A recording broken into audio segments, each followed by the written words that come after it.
नमो देवे महादेवे शिवायै सततं नमः। नमः प्रकृतैव भद्रायै नियतः प्रणताः स्मता। नवरात्रि की इस श्रृंखला के 8वें दिवस पर मैं सभी माँ भक्तों का वंदन करता हूँ। दोस्तों, मैं विश्वेश भट्टर आप सभी का मेरे इस YouTube चैनल पर बहुत बहुत स्वागत करता हूँ। माँ भगवती से यही प्रार्थना करूंगा कि मेरे देश भारत पर वे अपनी कृपा दृष्टि सदैव बनाए रखे, उसकी सदैव रक्षा करे और अब उनके आशीर्वाद से मेरा देश भारत प्रगति के पथ पर सदैव अग्रसर रहे। दोस्तों, तो चलिए आज हम महाअष्टमी के पावन पर्व पर महागौरी की कथा का विवेचन करते हैं।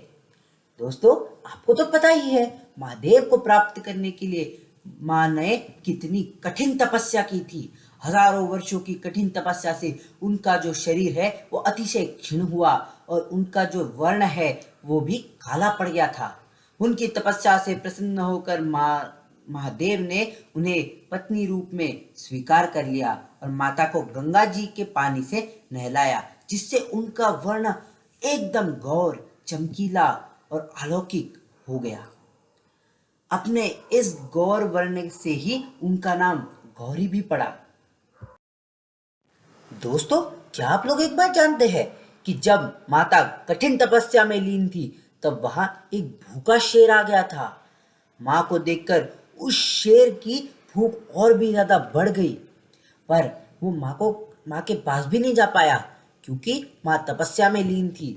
उनके तपोबल से उनके आसपास ऐसी अग्नि जितनी जो है गर्मी पैदा हो रही थी, जिसके जैसे ही उनके पास कोई जाता तो फिर वो भस्म भी हो सकता था।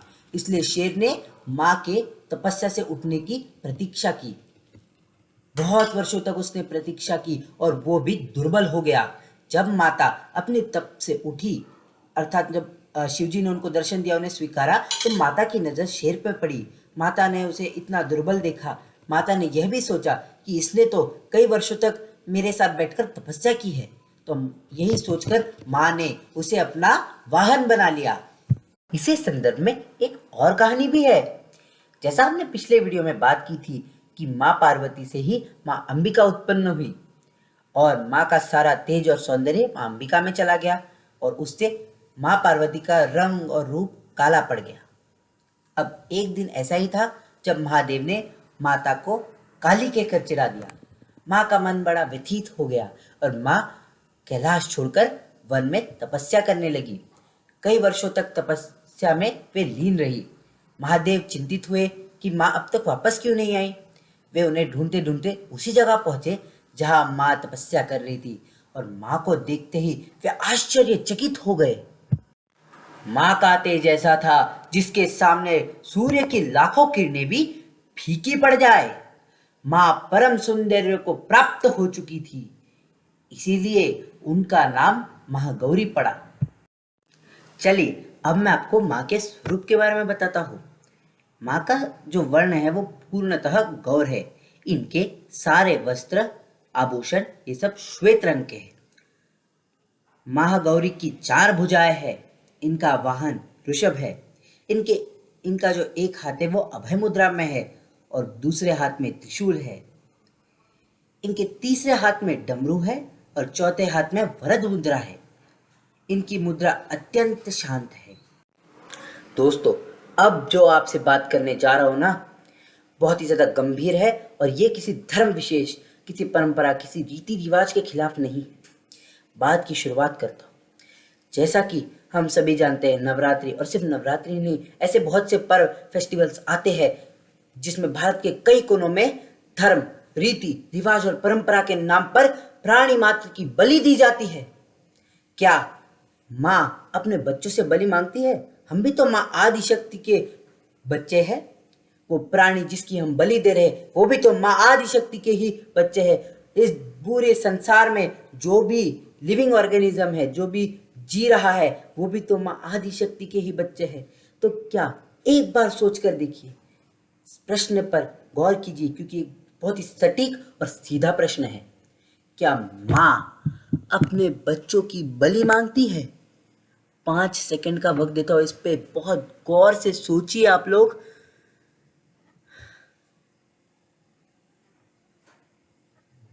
नहीं, माँ अपने बच्चों से कभी बलि नहीं मांग सकती। एक प्राणी की बलि कभी नहीं मांग सकती। माँ को बलि अति प्रिय है, पर वो बलि है उन लोगों की, उन असुरों की जो उनके बच्चों को तकलीफ पहुंचाते हैं। आज के समय में असुर क्या है? असुर है हमारे अंदर की आसुरी सोच, आसुरी प्रवृत्ति, जैसे किसी के खिलाफ द्वेष, भावना और घृणा रखना, किसी को दुख देना, किसी को दुख पहुंचाना, ये सब हमारे अंदर की आसुरी प्रवृत्ति है। देना ही है तो इसकी बलि दीजिए। उस प्राणी, उस निर्जीव कह रहा हूं, उस प्राणी की बलि आपको क्यों देनी है? क्या जरूरत है? मां अपने बच्चों की बलि कभी नहीं मांगती। इस बात को अपने मन में बिठा लीजिए। और अगर आपको कोई धर्म के नाम पर बलि देते हुए दिखे तो उसे रोकिए जरूर। यही आपसे आज विनती करता हूं। और एक और बात दोस्तों, आज हमारा भारत का युवा एक ऐसे असुर के चंगुल में फंस चुका है जिससे निकलना उसके लिए लगभग असंभव हो चुका है। वो असुर है हमारे देश में बिक रहे नशीले पदार्थ, ड्रग्स, स्मोकिंग, शराब। इन चीजों में फंसकर आज का हमारा युवा जो है बिगड़ता जा रहा है, जिससे हमारे देश की प्रगति में जो है रुकावट आ चुकी है।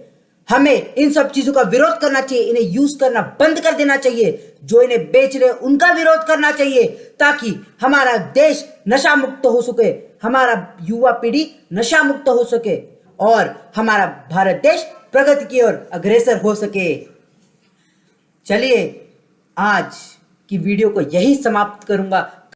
अब आप लोगों से विदा लेते हुए आपसे एक अंतिम बात कहूंगा। कल मैं आप लोगों के लिए नवरात्रि के अंतिम दिवस यानी कि महानवमी पर एक खास वीडियो लेकर आ रहा हूं, इसलिए जल्दी से जल्दी चैनल को सब्सक्राइब कर दीजिए और बेल आइकन को दबा दीजिए।